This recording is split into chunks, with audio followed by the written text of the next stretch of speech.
Hello guys, तो आज का हमारा टॉपिक है द नाउन, जिसे हिंदी में हम कहेंगे नाम।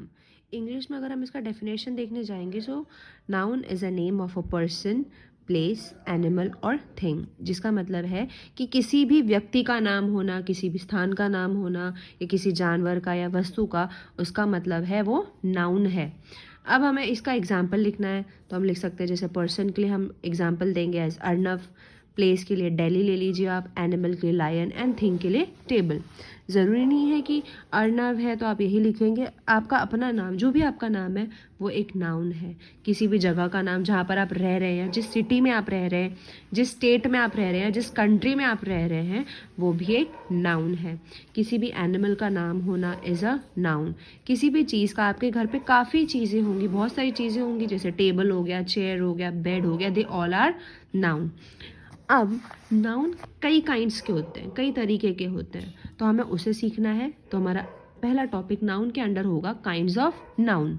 First topic is common noun. अब कॉमन और प्रॉपर नाउन लगभग एक दूसरे के ऑपोजिट आप समझ लीजिए। जैसे कि कॉमन नाउन में बॉय, कोई लड़का होता है तो हम उसे कहते हैं ही इज़ अ बॉय। हमें कई सारी पेंसिल्स देखते हैं हम, तो हम उनको बोलते हैं पेंसिल।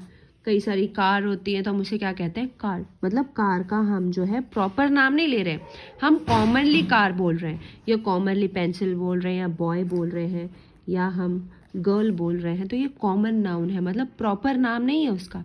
हमने उसे सिर्फ क्या कहा है, as a boy, as a pencil, as a car, as a girl. हम अगर उसी चीज़ को प्रॉपर नाउन में लेते हैं, तो अगर उस हम बॉय की बात करें, हमें एक पर्टिकुलर बॉय का नाम पता है, तो एज बिफोर हम यहाँ पे लिख देंगे अर्नव। तो ये उसका प्रॉपर नाम हो गया ना, हमने उसे बॉय नहीं बोला, बॉय तो कॉमन नाउन हो गया। उसका कॉमन है कि सब कॉमन जितने भी बॉयज़ होते हैं हम उन्हें बॉय बोलते हैं। जब हम किसी का नाम लेते हैं तो that is proper noun.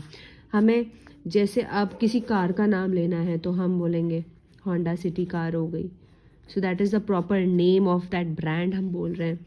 Girl है तो गर्ल का हमने ले लिया, जैसे अर्चना। तो ये एक प्रॉपर नाउन है। Proper noun and common noun में आई थिंक सो आपको डेफिनेशन समझ में आ गई होगी कि कॉमन नाउन मतलब किसी भी चीज़ को कॉमन नेम होना। फॉर एग्जांपल आप कॉमन नाउन के लिए एग्जांपल ले सकते हैं बुक। बुक भी तो कॉमन है, लेकिन हम स्पेसिफिक अगर उस बुक को नाम देते हैं, so that is the proper noun.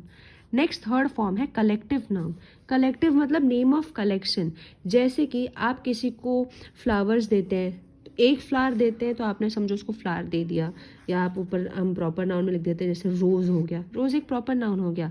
लेकिन हम बंच ऑफ, जैसे हम गुच्छा दे रहे हैं किसी को फूलों का, तो वो गुलदस्ता दे रहे हैं तो हम उसे क्या बोलेंगे, बंच ऑफ फ्लावर्स, या बंच ऑफ ग्रेप्स, या बकरियों का झुंड जा रहा है तो हम कह देंगे, सॉरी यहाँ पे हम कह देंगे हर्ड, हर्ड ऑफ शिप जा रही है, या हम क्राउड बोल देंगे, भीड़ जैसे बोलते हैं हम क्राउड बोल देते हैं। तो ये हो गया कलेक्टिव नाउन। मतलब हमने किसी चीज़ को, अगर कोई चीज़ ग्रुप में है या झुंड में है या कलेक्शन में है, तो हम उसे कहते हैं बंच ऑफ फ्लावर्स हो गया, जैसे हर्ड हो गया या क्राउड हो गया। ये सारे वर्ड्स क्या बताते हैं कि वो पर्टिकुलर चीज़ एक कलेक्टिव नाउन है।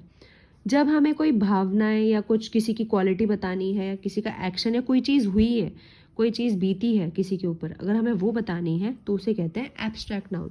फॉर एग्जांपल किसी की क्वालिटी है, हमने उसको बोला है कि वो बहुत ही काइंड हार्टेड पर्सन है, उसकी काइंडनेस अच्छी है, तो काइंडनेस इज़ अ क्वालिटी, तो आप उसको एब्स्ट्रैक्ट नाउन बोलोगे। कोई एक्शन हो गया, जैसे किसी की डेथ हुई है या किसी का बर्थ हुआ है, so that is the action happened. ठीक है, तो हम उसे क्या कहेंगे, abstract noun. Thank you for today's class.